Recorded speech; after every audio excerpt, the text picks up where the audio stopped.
Good afternoon to all of you. Good afternoon, sir. Good afternoon, sir. Good afternoon sir.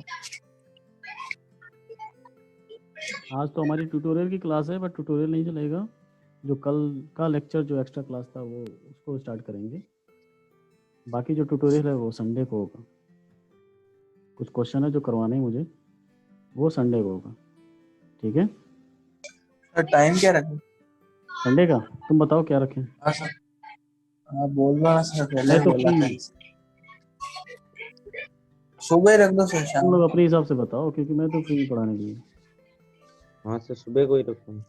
सुबह रख दो sir, शाम को हाँ कर लो। सुबह शाम रहेगा। को तो आप लोग टाइम बता सकते हो, पूछोगे तो मैं बताऊंगा 5 बजे, तो फिर तुमको सूटेबल नहीं लगेगा।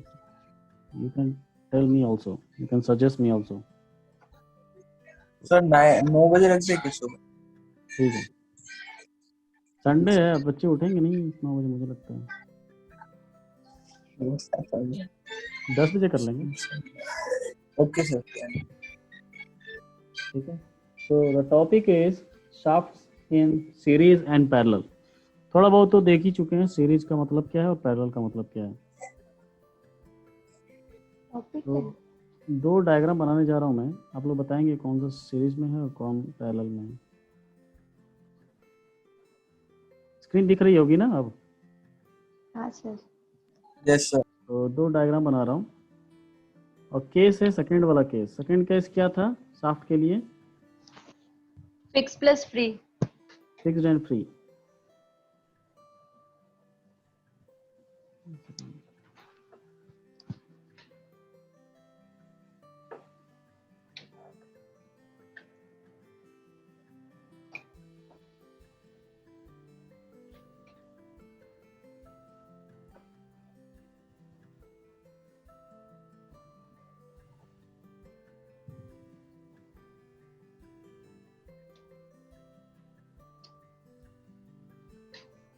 फ्रंट व्यू है शाफ्ट का, ठीक है।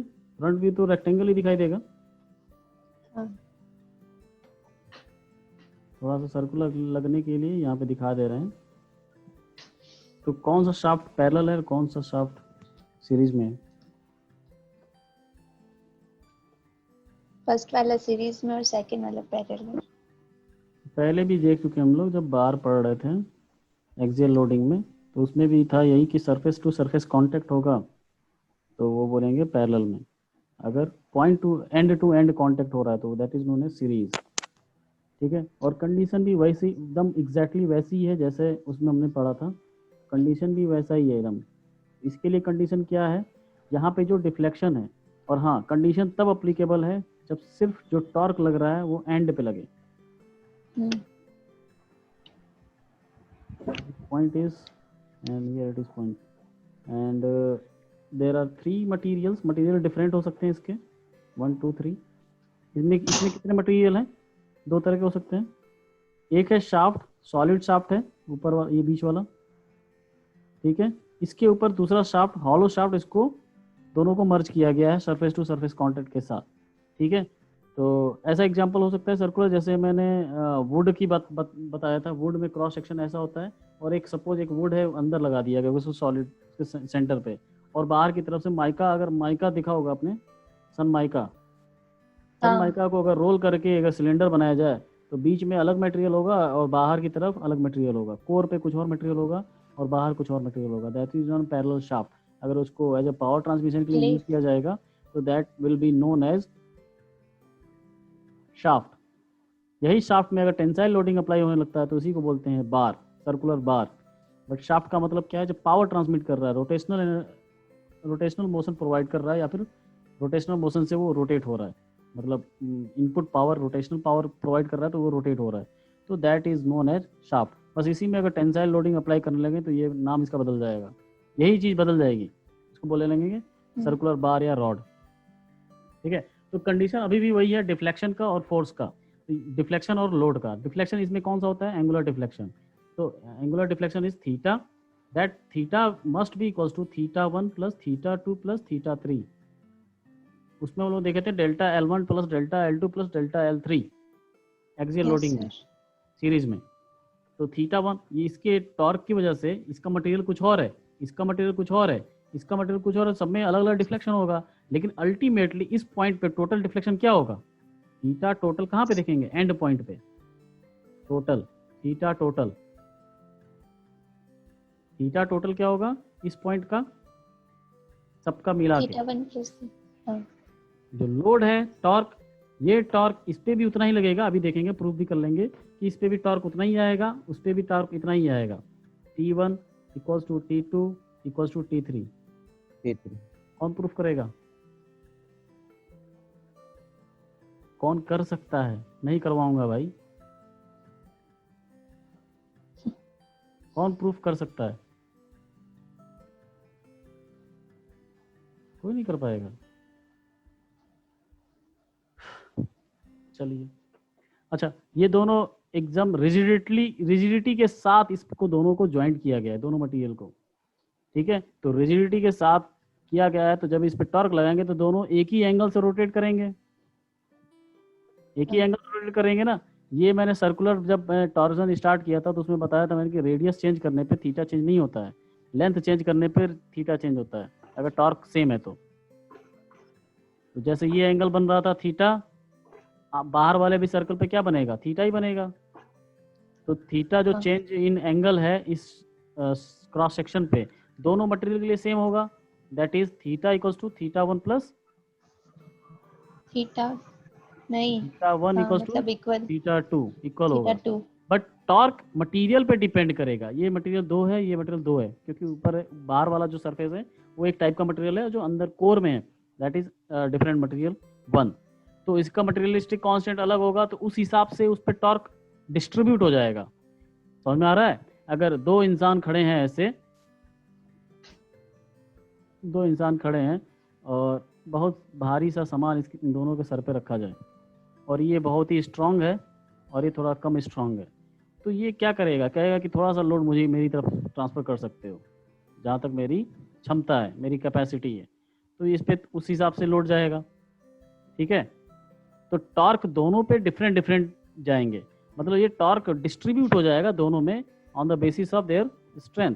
तो T1 प्लस T2 हो जाएगा, T इक्वल्स टू, अब ये अननोन है, T1 नहीं पता है, T2 नहीं पता है, T कैसे पता है? क्योंकि ये एक्सटर्नल टॉर्क है, ये पता है हमको, ठीक है। तो थीटा 1 और थीटा 2 एक इक्वेशन पता चलती है कि थीटा 1 इक्वल्स टू थीटा 2 है, तो ये इक्वेशन एक पता है हमको, और इस इक्वेशन से हो सकता है इन दोनों की वैल्यू निकल जाए दूसरा इक्वेशन का। अब यहाँ पे हमको थीटा 1 थीटा 2 थीटा 3 नहीं पता है, लेकिन ये पता है, ये भी एक इक्वेशन है और ये भी एक इक्वेशन है, तो दो इक्वेशन है यहाँ पे, और हमको देखेंगे कि क्या क्या हमको निकालना है, और आपको रिएक्शन निकालना है तो वो तो इक्विलिब्रियम इक्वेशन से ही निकलेगा, तो वो तो इक्वेशन है, तो वो तो फंडामेंटल इक्वेशन है, उसको तो यूज़ करना ही करना है, ठीक है। तो कंडीशन तो पहले से भी लिखा था मैंने यहाँ पे, तो बट कंडीशन ये है कि torque applied at one and, जब टॉर्क एक ही एंड पे अप्लाई हो तब ये दोनों को यूज़ करेंगे।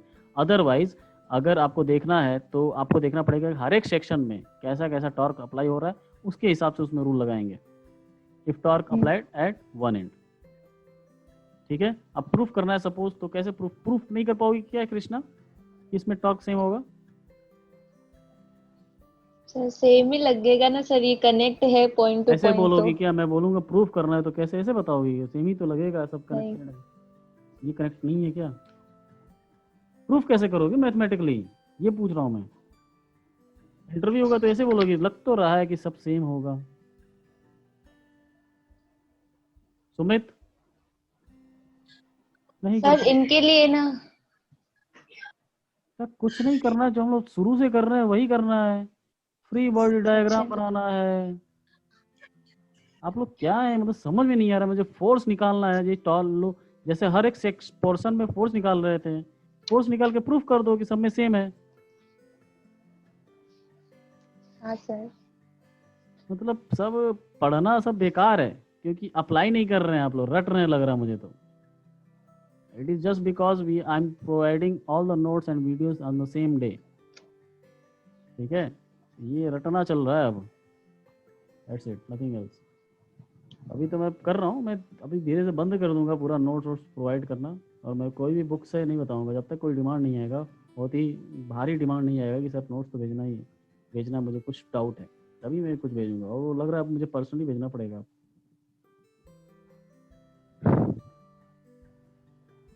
एंड किसी को अपना अटेंडेंस भी सही नहीं करना है, वीडियो वाइवा कोई नहीं दे रहा है ना ले रहा है। अच्छा है, जब डिटेंड हो गए तो पता चलेगा।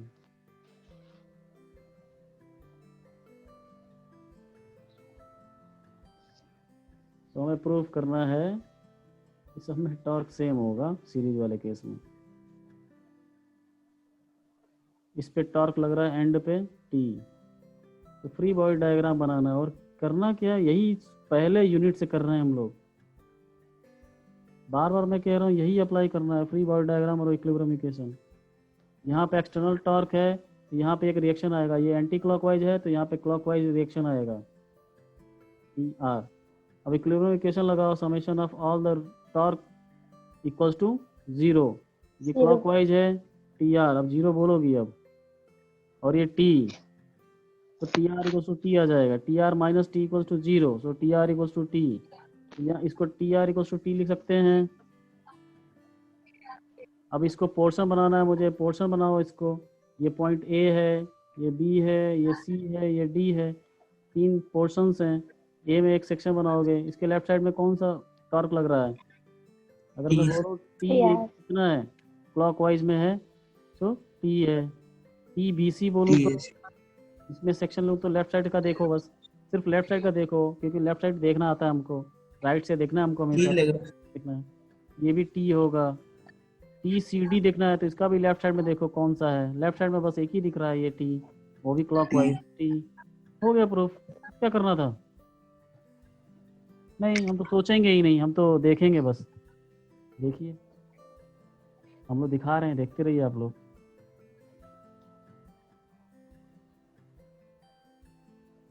अब इसमें हमको क्या निकालना होगा आगे, आगे हमको क्या निकालना होगा, शियर स्ट्रेस और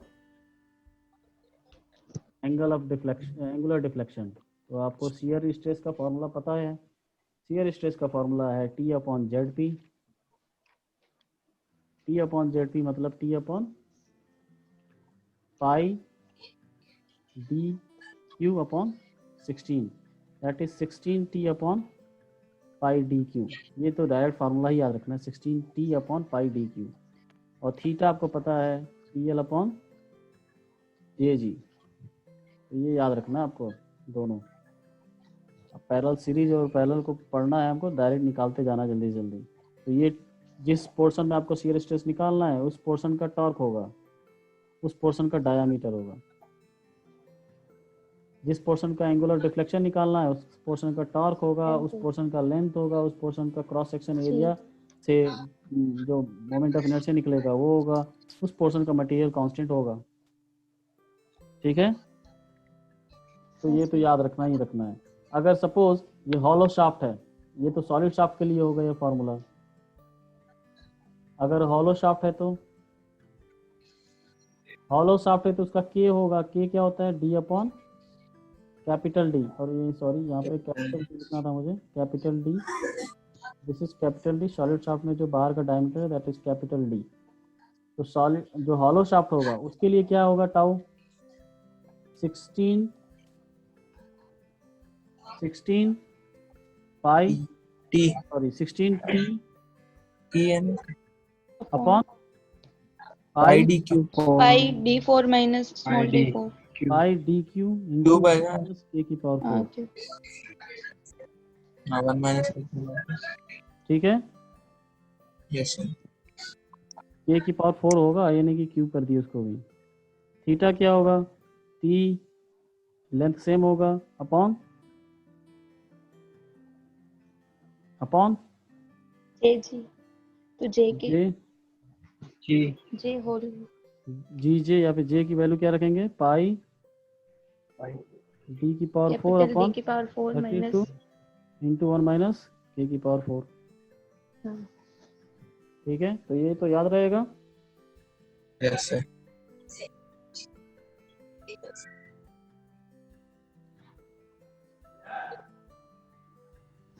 चलिए अब क्वेश्चन करेंगे फिर करके, कैलकुलेटर निकाल लीजिए अपना सीरीज का क्वेश्चन करें। सीरीज का question.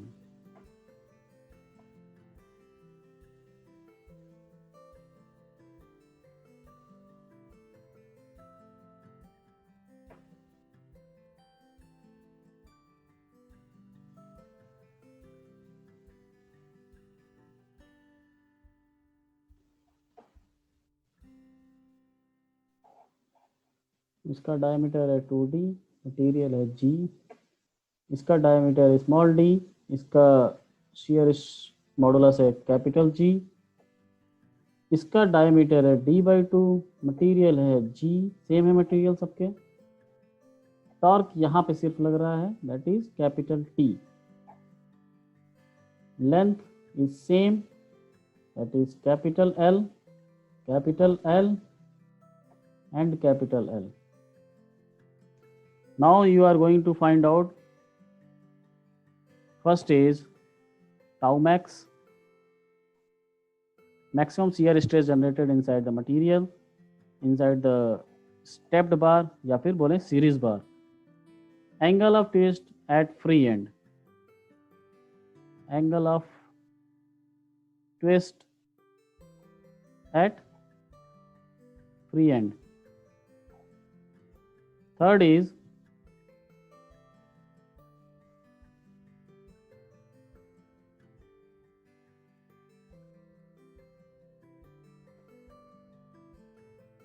angle of twist at C. जल्दी से निकालिए इसको। पहला स्टेप क्या है? Free body diagram. Free body diagram. ये रट लो भाई, ये कम से कम जो चीज रटनी नहीं है वो रट रहे हो। Free body diagram.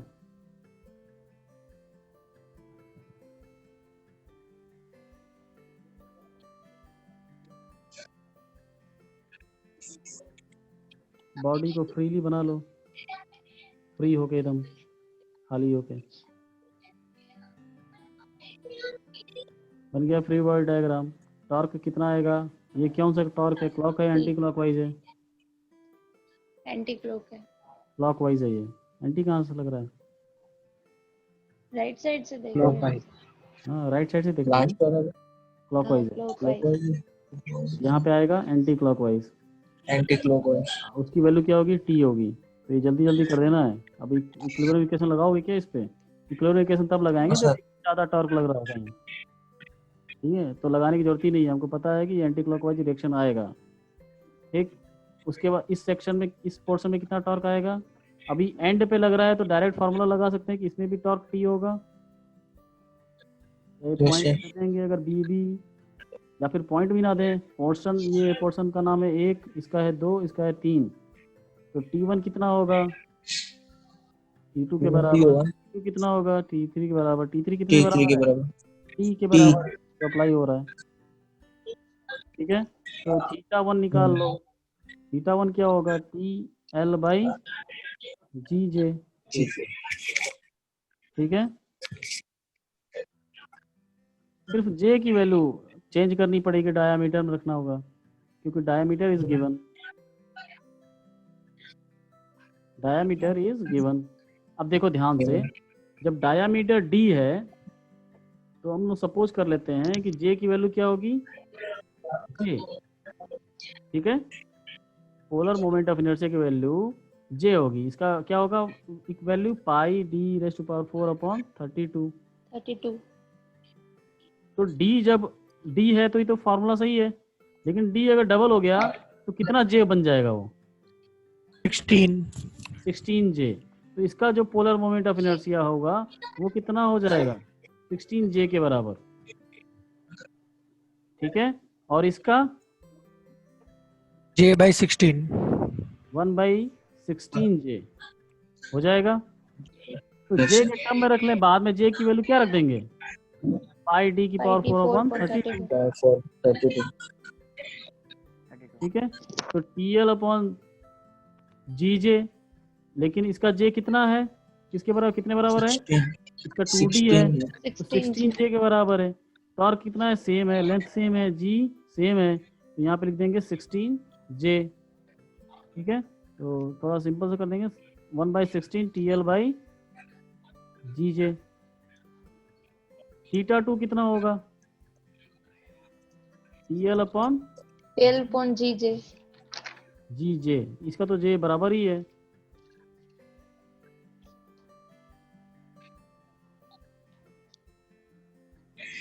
थीटा 3 बताइए, TL upon G J upon 16, 16 TL upon G T L upon J J. TL upon G J, G G G G या जी जे, ठीक है। सो पहला क्वेश्चन क्या पूछा है, तो मैं टाउ मैक्स। टाउ मैक्स किस में होगा, ये पहले ये तो देखते ही बताओ, ये सब वैल्यू निकालने से पहले ही, ये क्वेश्चन स्टार्ट करने से पहले ही, सॉल्व करने से पहले ही आप बता सकते हैं कि शियर स्ट्रेस किस में ज़्यादा जनरेट होगा, फर्स्ट वाले में सर। फर्स्ट या थर्ड। सर वो 16 जीजे वाला जिसमें वो थीटा ज्यादा आ रहा है ना। फर्स्ट थीटा जिसमें ज़्यादा आ रहा है उसमें शियर स्ट्रेस ज़्यादा होगा। अरे यार शियर स्ट्रेस का फार्मूला भी अरे देखा होगा ना, सर उसमें कम होगा सर। हाँ सर, वाले हाँ में। सर। जिसका डायमीटर कम होगा शियर स्ट्रेस ज़्यादा होगा। अभी फार्मूला लिखा मैंने 16T/πd3। टी सब में सेम है, डायमीटर अलग अलग है, जिसका डाया कम होगा उसका में शियर स्ट्रेस ज़्यादा जनरेट होगा। और ऑब्वियस ही बात है, जो पतला होता है वो कमजोर होता है, कमजोर होगा तभी तो शियर स्ट्रेस ज़्यादा जनरेट हो रहा है उसमें, शियर स्ट्रेंथ कम है।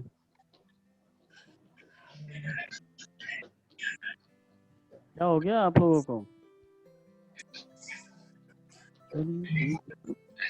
उससे अच्छा है कि टाउ 1 टाउ 2 सब निकाल लो, उसके बाद कंपेयर कर लो 1 2 3 में कौन बड़ा है, 1 2 3 या फिर 10 5 15 में से कौन बड़े होते हैं, 5 ज़्यादा होता है, 15 ज़्यादा होता है कि 10 ज़्यादा होता है, ये मेथड लगा लो, ठीक है। सबकी वैल्यू अलग अलग निकालो, जो ज़्यादा होगा उसको ज़्यादा बोल दो, निकालो तीनों की वैल्यू। मैं इक्वल क्यों कर रहा हूँ, इक्वल तो होगा नहीं ना, तीनों की वैल्यू निकालिए। Tau 1 is TL upon 16T upon pi D cube की D1 क्यूब। टाउ 2 क्या होगा, 16T upon pi D2 cube. निकालो आराम से निकालो तुम लोग, 16T upon pi D3 cube. D1 T सब में सेम है, D1 निकाल लोगे, सर डी अलग अलग है ना सर। हाँ तो रख रहे हैं ना अलग अलग। D1 की जगह पे क्या रखेंगे, 2D रखेंगे तो नीचे 8 आ जाएगा, 8 इंटू पाई D क्यूब। यहाँ पे रखेंगे D रखेंगे तो ये तो इतना ही रहेगा, 16T upon pi D cube. ID Q क्या हो जाएगा, ऊपर चला जाएगा 8 इंटू 16T अपॉन 16 पाई D क्यूब। ID Q. अब देख लो कौन ज़्यादा है, आप लोग आंखों से, दिमाग से नहीं आंखों से लगाइएगा, दिमाग मत लगाइएगा, आंखें लगाइए, इसमें कौन ज़्यादा है, थर्ड वाला। थर्ड वाला बहुत सही, बहुत अच्छा, क्लैप, तालियां बजाइए आप लोग ये गलत है। दूसरे के लिए। तो tau max is tau 3 and that will be equals to 128 T upon pi D cube. सबसे कमजोर कौन है, छोटा वाला, वही क्रिटिकल है, उसका मटेरियल ऐसा रखना पड़ेगा सो दैट उसमें टॉर्क या तो मतलब उसका मटेरियल नहीं, उसका डायमेंशन ऐसा रखना पड़ेगा कि, या फिर बोले तो उसमें टॉर्क, एक्सटर्नल टॉर्क, ये जो वैल्यू है इसके टाउ वाई से कम हो तो उतना ही टॉर्क अप्लाई कर सकते हैं। क्वेश्चन आ सकता है कि find the torque, maximum torque to be applied on the material, तो कंपेयर किससे करेंगे, इस टाउ मैक्स से। इस टाउ मैक्स की वैल्यू टाउ वाई रखेंगे, ठीक है, और उसके अकॉर्डिंग टी की वैल्यू निकालेंगे। अब उतना ही टॉर्क अप्लाई कर सकते हैं क्योंकि उस मटेरियल को सेव कर लिया, तो बाकी मटेरियल में तो शियर स्ट्रेस कम जनरेट हो रहा है, ठीक है, तो ये मटेरियल को सेफ कंडीशन अप्लाई कर किया जा सकता है। उसके बाद क्या पूछा है दूसरा क्वेश्चन, थीटा टोटल, ये तो तुरंत निकाल लोगे, theta 1 plus theta 2 plus theta 3, total at free end पूछा है, तो θ1 प्लस θ2 प्लस θ3 कितना आ रहेगा ये? 273/16 और TL/GJ। कैसे निकाली हो? सर θ1 θ2 θ3 1 तो बाई पहले ही 16, निकाले। अच्छा 1 by +1 16 +6 plus 1 plus 16 into TL by GJ JJ। कितना है ये कितना आ रहा है? 16 प्लस 1 प्लस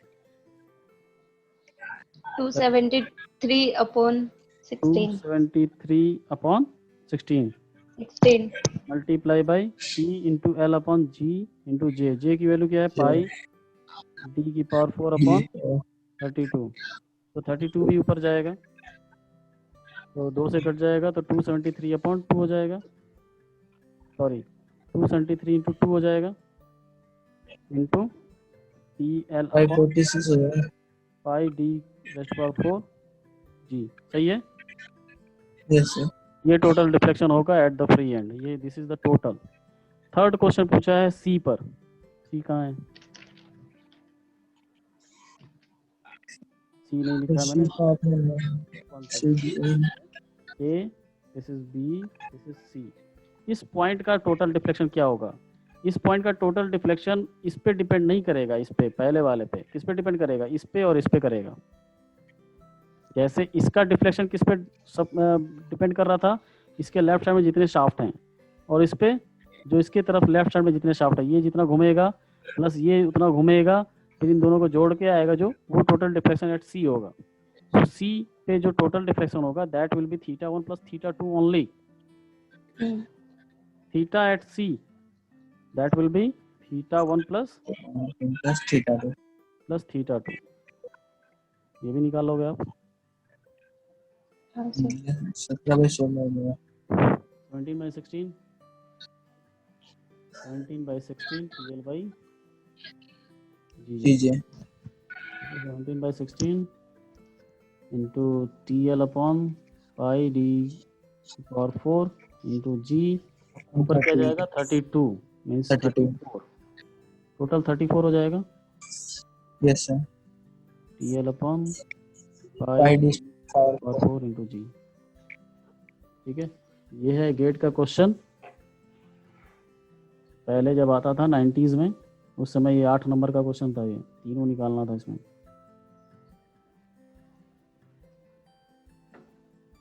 बहुत ही आसान क्वेश्चन है। इसमें क्या करना है आपको? वही करना है जो पिछले 3 महीने से कर रहे हो।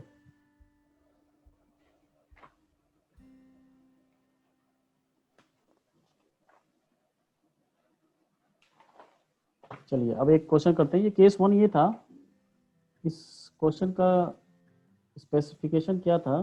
कि सिर्फ एक टॉर्क अप्लाई हो रहा है एंड पे, ठीक है, टॉर्क एट फ्री एंड। ये क्वेश्चन का टाइप है। सेकंड कैन बी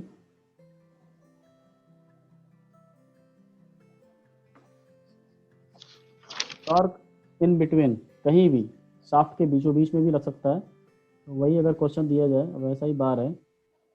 आवाज आ रही मेरी? हाँ सर। Yes sir. ये शाफ्ट है, दूसरा शाफ्ट भी सीरीज में लगा हुआ है, and third shaft is also in the series, but the torque is like this is point A, B, C and D। Torque is like इस एंड पे अप्लाई हो रहा है, दैट इज P। ये भी बहुत ही आसान है। वही आप लोग एक्सियल लोडिंग की तरीके से ही इसको सॉल्व करना है, ठीक है। ऐसे अप्लाई हो रहा है, तो वही पहला स्टेप वही है हमारा, फ्री बॉडी डायग्राम। आप लोग रिएक्शन बताइए कितना होगा। अब ऐसे यहाँ पे इक्विलिब्रियम अप्लाई कर सकते हो। रिएक्शन बताओ किधर होगा, कौन बताएगा? जल्दी से बताओ, रिएक्शन किधर होगा? क्लॉकवाइज या एंटी क्लॉकवाइज? क्लॉकवाइज। क्लॉकवाइज। ये भी क्लॉकवाइज है। क्लॉकवाइज है, ठीक है। ये भी क्लॉकवाइज है, ये भी क्लॉकवाइज है। अगर एक एंटी क्लॉकवाइज होता तब भी बता देते कि रिएक्शन कौन सा, जो ज्यादा होगा उसके अपोजिट वाला हो जाएगा। अगर मैं बोलूँ ये क्वेश्चन ऐसा होता, एंटी क्लॉकवाइज अप्लाई होता, तो रिएक्शन किधर होता? Anti clockwise. Anti clockwise. Anti clockwise. क्योंकि इफेक्टिवली टोटल टॉर्क किधर है? क्लॉकवाइज में, क्योंकि 2T है ये क्लॉकवाइज और ये T है। तो इफेक्टिवली अप्लाइड टॉर्क किधर है, क्लॉकवाइज में, तो रिएक्शन किधर आएगा, एंटी क्लॉकवाइज में। और कितनी वैल्यू होगी वो भी तुरंत निकाल सकते हो, T जितना अप्लाई हो रहा है एक्सटर्नल उतना ही तो रिएक्शन होगा, क्योंकि एक ही सपोर्ट है, वो भी टॉर्जनल है, तो टॉर्जनल रिएक्शन भी आएगा।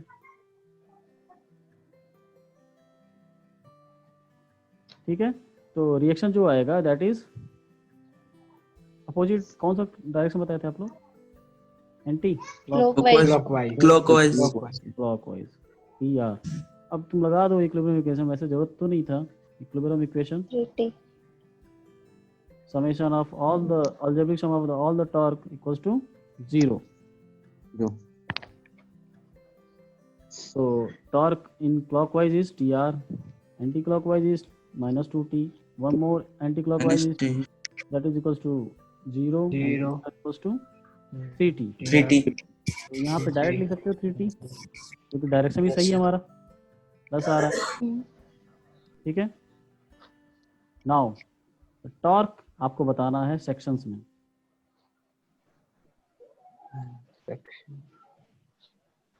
T A B, left side में देखिए कितना है, 3T। T B C, 3T तो है T. क्लॉकवाइज में, लेफ्ट साइड में देखते रहिए बस, 3T माइनस 2T, ये 3T इसके लेफ्ट साइड में देखना है, ये 3T क्लॉकवाइज प्लस ले लिया, हाँ, ये 2T anti clockwise Anti-clockwise. Negative ले लिया, ओवरऑल ये T। clockwise. T C D, इसको भी लेफ्ट साइड में ही देखना है, Zero. लेफ्ट साइड में, zero 3T minus 2T, 2T minus T. और कौन है, माइनस टी है ना that is zero. Zero torque apply नहीं हो रहा तो इसका तो कोई एंगुलर डिफ्लेक्शन होगा ही नहीं। ठीक है, लेकिन टोटल तो होगा ना यहाँ पे, क्योंकि इसकी वजह से ये कुछ घूम रहा होगा तो इसको भी तो घुमाएगा पूरे शाफ्ट को। ठीक है, तो टोटल डिफ्लेक्शन क्या होगा, theta equals to theta 1 plus theta 2 plus theta 3। Theta 1 कितना है, T1 L1 upon G1 J1 plus T2 upon G2 J2 plus T3 Zero. L3 G3 J3। इतना आसान है। अब आप रिपीटेटिव काम करके थक जाते हो तो ये अलग बात है। अब इसमें मैंने अगर लेंथ दे देता, this is L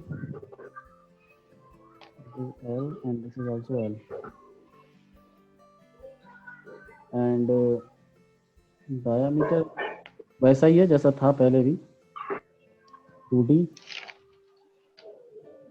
D and D/2 निकाल लेंगे क्या आप लोग। ये तो पूरा T3 0 है तो ये तो 0 हो गया। T3 क्या है, BCD, ये क्या है, T2 है, ये क्या है, 1।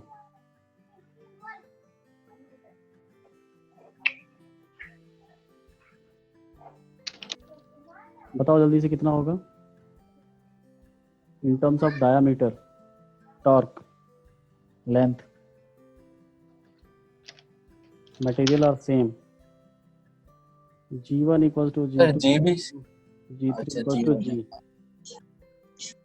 लेंथ भी सेम है तो L/G तो कॉमन ले लेंगे,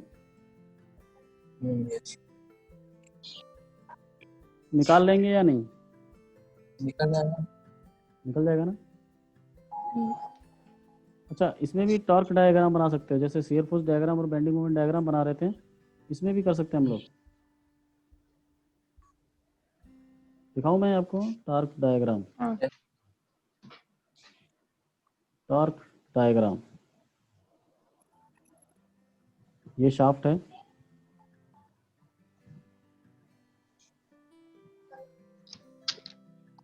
इसमें टॉर्क कितना आ रहा है,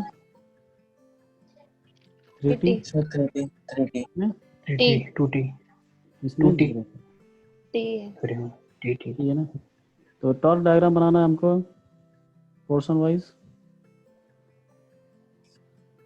और ये क्या है, प्लस में है, ये भी प्लस में है। ठीक है, प्लस में है, तो यहाँ से 3t ऊपर जाएंगे, यहाँ के बीच में कोई टॉर्क नहीं लग रहा है। उसके बाद यहाँ पे देखोगे आप लोग, ये 3t लग रहा था, ऐसे ऊपर गए क्लॉकवाइज में, ऊपर लग रहा था। ये क्या है, एंटी क्लॉकवाइज में। एंटी क्लॉकवाइज मतलब जब क्लॉकवाइज ऊपर गए हैं तो एंटी क्लॉकवाइज क्या जाएंगे, नीचे। नीचे। 2t नीचे चले गए, बचा कितना, t। बीच में कुछ नहीं लग रहा है। फिर क्या लग रहा है, एंटी क्लॉकवाइज में t लग रहा है, तो नीचे चले जाएंगे और फिर यहाँ पे चले जाएंगे ऐसे। इसमें कितना आ रहा था, 2t आ रहा था, सॉरी t, और इसमें 3t और इसमें 0। ये बन गया Zero. Torque diagram. तो ये भी हो गया कि ए बी पोर्शन में 3t का है, बी सी पोर्शन में t है, सी डी में 0 है। ठीक है, 0. तो जैसे ही लोड डायग्राम देखा उसके बाद भी निकाल सकते हैं। इक्विलिब्रियम इक्वेशन लगाओ, चाहिए ऐसे देख लो, डायग्राम से भी, डायग्राम से ज़्यादा विजिबल होता है, समझ में आता है। ये वाला पोर्शन 3t में लग रहा है, ये वाला पोर्शन t का लग रहा है। ठीक है, अटेंडेंस दीजिए और फिर से ज्वाइन कीजिए।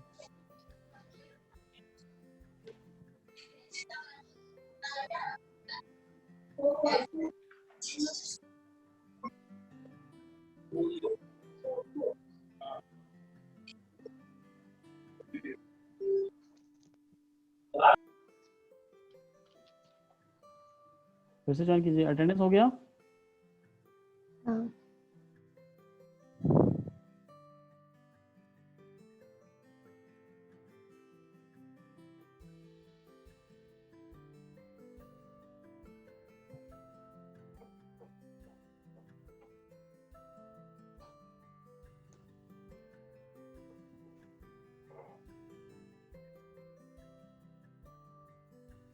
चलिए, ये हो जाएगा आपको, ये आप निकाल सकते हो। Yes, sir. ठीक है, अब एक और टाइप देखते हैं हम लोग। ये जितने भी क्वेश्चन है वो टाइप हैं, इन टाइप के अलावा और क्वेश्चन ज़्यादा नहीं आ सकता है। 99% है कि इसी टाइप में क्वेश्चन आएंगे, RTO as well as GATE. तो तीसरा है, ये थोड़ा अच्छा क्वेश्चन है।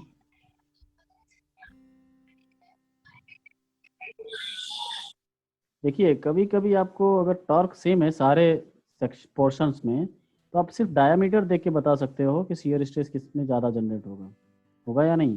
टॉर्क अप्लाइड सब में Yes, सेम है, sir. तो सिर्फ डायमीटर से कंपेयर करना है। हाँ। क्योंकि जो शियर स्ट्रेस है वो किसका फंक्शन है, टॉर्क और डायमीटर का। तो जब टॉर्क सेम है तो उसको भी कांस्टेंट मान लेंगे, फिर डायमीटर पे डिपेंड करेगा सिर्फ।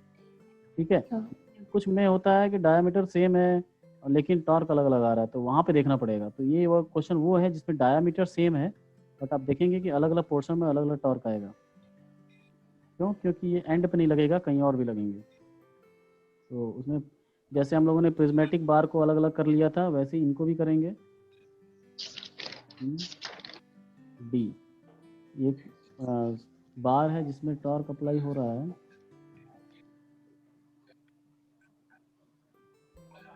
यहाँ पे हो रहा है। कृष्णा, ये कौन सा डायरेक्शन है? Anti clockwise. Anti clockwise. ये क्लॉकवाइज है सर। ये एंटी क्लॉकवाइज। ये clockwise. This is 2t 6t 10t 8t। Length सारे पोर्शन का सेम है, एल। न्यूमेरिकल वैल्यू देना अच्छा है या फिर ऐसे लेंथ में दूं या डायमीटर दूं? अगर आपको ये आ गया तो आप न्यूमेरिकल वैल्यू भी कर लोगे, ये रहने दो. ये भी सही है ना? हाँ सर. ठीक है, तो आप तो डायरेक्ट निकाल सकते हो कि कितना रिएक्शन आएगा एंड पे, सपोर्ट पे। हाँ।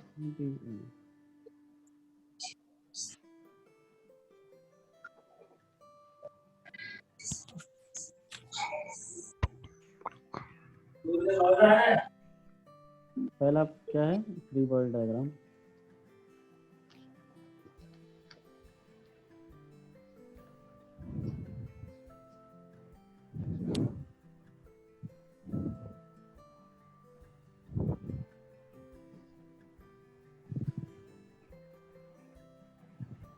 कितने पोर्शन है इसमें? 4 4 4 पोर्शन है। रिएक्शन 2t बताएगा कोई? 2t आएगा। 2t डायरेक्ट यहाँ से इक्विलिब्रियम इक्वेशन लगा लो। क्लॉकवाइज 2t हाँ 2t क्लॉकवाइज। आएगा। 2t क्लॉकवाइज आ जाएगा सर। 2t आ रहा है। हाँ सर। हाँ सर। अच्छा, तो अगर अंदाजा लगाएं हम लोग कि कैसा डायरेक्शन में होगा, लगा सकते हैं क्या? लगाओगे टाइम लगेगा बेकार में। क्लॉकवाइज। नहीं सर, क्लॉकवाइज। क्लॉकवाइज होगा कैसे?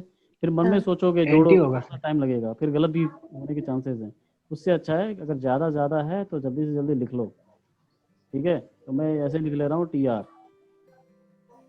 मुझे तो हो रहा है कन्फ्यूजन, आपको पता नहीं। TR क्लॉकवाइज है। ये 80 क्या है? एंटी क्लॉकवाइज है। -80 माइनस है, माइनस एंटी क्लॉकवाइज आएगा। -60 +2 6 इक्वल्स टू 0। +2 तो TR इक्वल्स टू -2t हो जाएगा सर। -2t आ जाएगा सर। -2t आ जाएगा। तो पॉजिटिव हमने होगा डायरेक्शन माना सर। था। एंटी पॉजिटिव होगा क्लॉकवाइज। सर। पॉजिटिव होगा। ये तो पॉजिटिव होगा ना सर। इस क्वेश्चन TR इक्वल्स टू बताओ ना पहले आप। पॉजिटिव होगा सर। इस इक्वेशन से बताओ भाई। सर -14t में पॉजिटिव आ जाएगा, पॉजिटिव आ जाएगा। पॉजिटिव आ बताओ जाएगा ना इस सर। इक्वेशन से, तो सही है ना ये? तो डायरेक्ट सही है ना सर। क्लॉकवाइज लगेगा। ये इस इक्वेशन से पूछ रहा था मैं, मन से नहीं पूछ रहा था, इक्वेशन से। ठीक है, तो 2t तो आ गया जो हमने माना था, दैट इज करेक्ट। पोर्शन की बात करें तो 1 2 3 4 ABCD से लिखने से अच्छा 1 2 3 4 लिख लें।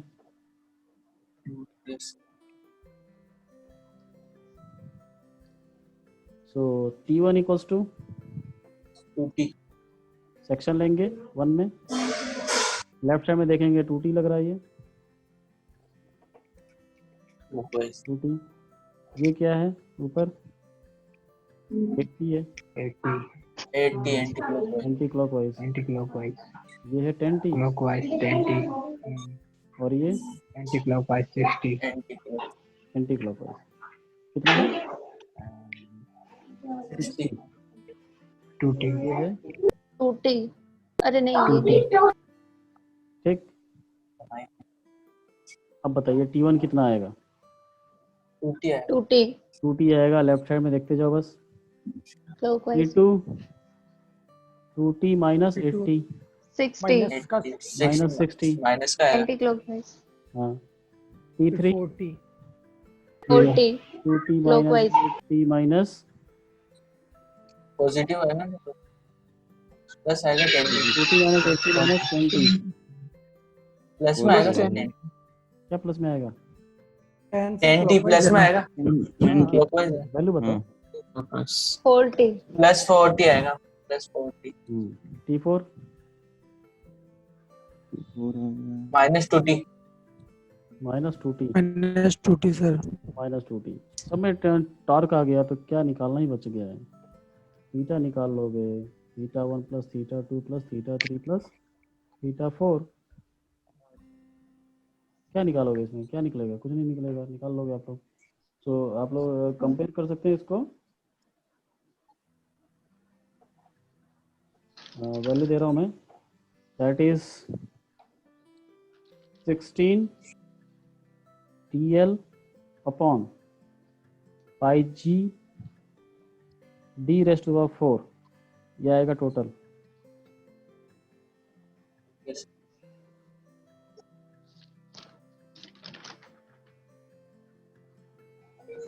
टाउ मैक्स निकालना है आपको। निकालिए जल्दी से, किस में आ रहा है टाउ मैक्स?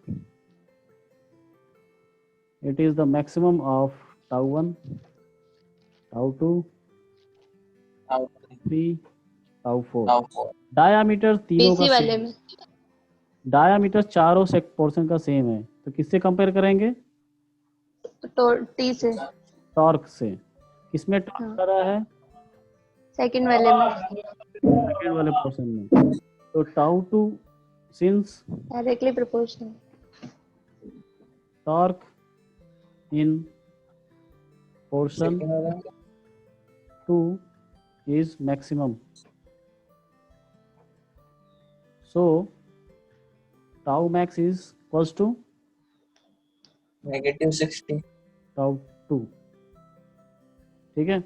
अच्छा, शियर स्ट्रेस का कोई डायरेक्शन नहीं होता है, डायरेक्शन से मतलब नहीं होता है शियर स्ट्रेस का कि कैसे कट कर रहा है ये, ऐसे जैसे ये शियर स्ट्रेस क्या होता है, तो शियर स्ट्रेस क्या होता है, शियर स्ट्रेस का मतलब ये मैं फोर्स सरफेस के ऊपर लगा रहा हूँ ऐसे, तो शियर स्ट्रेस जनरेट हो रहा है सरफेस के ऊपर। अब ये फोर्स को मैं नीचे से कोई देखेगा तो लगेगा कि राइट साइड में जा रहा है, समझ में आ रहा है, मैं सॉरी नीचे से कह रहा हूँ, हाँ। अगर मेरी तरफ से देखेगा तो उसको लगेगा राइट साइड में जा रहा है, तुम्हारी तरफ से कोई देखेगा तो लगेगा लेफ्ट साइड में जा रहा है, तो इसमें तो डायरेक्शन का कुछ मतलब ही नहीं है। तो शियर स्ट्रेस का कोई फर्क नहीं पड़ता है क्योंकि उसका इफेक्ट भी सेम है, सिर्फ डायरेक्शन आपको अगर एक साइड में आपको देख के पढ़ना है तब डायरेक्शन की बात की जाती है उसकी, लेकिन हमें तो पता है कि लेफ्ट साइड में देखो चाहे राइट साइड में इफेक्ट एक ही है। बट अगर नॉर्मल स्ट्रेस की बात की जाती है तो ये अगर ऐसे फोर्स लगाओगे तो इसके साथ कुछ और होगा, अगर ऐसे लगाओगे तो इसके साथ कुछ और होगा, इफेक्ट अलग हो रहा है। तो इंटरनल इफेक्ट अलग हो जाएगा। यस, इंटरनल इफेक्ट मतलब इंटरनल स्ट्रेस कंप्रेसिव हो रहा है, एक में टेंसाइल हो रहा है, और इसके Yes, sir. डायमेंशन एक में बढ़ेंगे एक में कम होंगे, तो इफेक्ट अलग है। और इसमें इफेक्ट सेम अलग नहीं होगा, इसमें अगर शेयरिंग कटिंग हो रही है तो कट जाएगा, ऐसा नहीं कि उधर से इधर से कट जाएगा तो तुम ही उठा सकते हो और इधर से कटेगा तो मैं ही उठा सकता हूँ, ऐसा है क्या? नहीं, स्ट्रेस का इफेक्ट सेम है, दैट्स व्हाई इसका नेगेटिव लो चाहे पॉजिटिव लो बात एक ही है। तो टाउ टू कैसे निकालेंगे, 16 टॉर्क होता है multiply by divided by pi D cube, T की जगह पे क्या रखेंगे, कितना आ रहा है, टी माइनस 60 निकाल लो नेगेटिव में, वो भी सही आएगा, ठीक है। इसकी वैल्यू रखते ही टाउ मैक्स की वैल्यू आ गई और थीटा टोटल की वैल्यू आ गई है, ठीक है। अब आगे देखिए क्वेश्चन स्ट्रेंथ ऑफ मटेरियल में पूछा क्या जाता है, और यही मैं स्ट्रेंथ ऑफ मटेरियल पढ़ा रहा हूँ, लेकिन आप धीरे धीरे आपका डिजाइन भी तैयार हो रहा है, मशीन डिजाइन भी तैयार हो रहा है। पूछेगा क्वेश्चन में, क्वेश्चन अब पूछा जाएगा इसमें, इस पार्ट का क्वेश्चन ये है, फाइंड, जो हमने अभी लास्ट क्लास में किया था, find the safe diameter using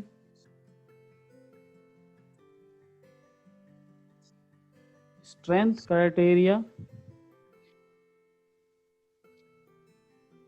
and rigidity criteria, किया था ना ये। Yes, sir. If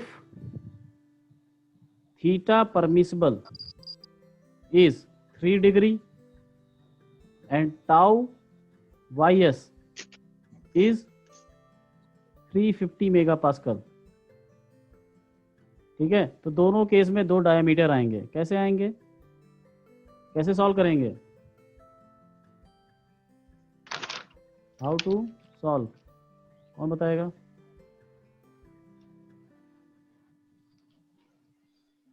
जो थीटा टोटल है, शांत हो जाते हो तुम लोग, अभी किया था हमने, theta total should be less than 3 degree कर देंगे, और टाउ वाला जो उसमें सबसे ज्यादा था ना, उस वाले को भी लेस देन 350 मेगापास्कल कर देंगे, ये कौन सा फिर जो ज्यादा सेफ डायमेंशन आएगा। जो मैं लिख रहा हूँ वो कौन सा क्राइटेरिया है, ये रिजिडिटी है। रिजिडिटी हाँ, क्राइटेरिया, लिख ही रहे हो मुझे। दिख रहा है क्या? हाँ सर, हाँ। लिख ही लिया था आप नोट में तो। और जो हाँ तो वाला लिखेंगे वो स्ट्रेंथ वाला, Rigid स्ट्रेंथ strength क्राइटेरिया लगाना है तो टी से कंपेयर करेंगे। Tau max, tau max tau max, tau YS, tau YS, ठीक है। कभी कभी आगे हम लोग जब पढ़ेंगे तो इसी को बोलेंगे टाउ परमिसिबल भी बोलेंगे इसको, बात एक ही है, टाउ परमिसिबल टाउ वाईएस, इतना ही परमिट है कि इतना ही स्ट्रेस जनरेट हो सकता है, इससे ज्यादा होगा तो मटेरियल विल बी फेल। आपका मेन काम क्या है, हमेशा जो मैक्सिमम वैल्यू हो वो फाइंड करना है, ठीक है, हमेशा वो चीज फाइंड करना है जो मैक्सिमम है, शियर स्ट्रेस जो जनरेट हो रहा है। अब आप लोग यहाँ पे देखोगे ध्यान से, जो क्वेश्चन था हमारा, आपको लग रहा हो कि यहाँ पे 10T लग रहा है, यहाँ पे 8T लग रहा है, तो टॉर्क किस में ज्यादा है, लगेगा कि ये वाला ज्यादा लग रहा है। तो इसके लिए क्या करते हैं कि हर एक पोर्शन में निकालना पड़ेगा सेक्शन टॉर्क, ठीक है, मैं ये बताना चाह रहा था, ठीक है। ट्यूटोरियल क्लास है संडे को, टाइम है 10। सुमित, हाँ सर, क्लास अटेंड करके मुझे कॉल करना। Okay sir. और वो सर्टिफिकेट मैं मेल करने वाला हूँ, मेल हो चुका है, अभी स्टार्ट नहीं होगा। गूगल फॉर्म है, वो भर दीजिएगा आप लोग अटेंडेंस, बेस्ट अटेंडेंस के लिए। Okay sir. Okay, thank you sir. Thank you.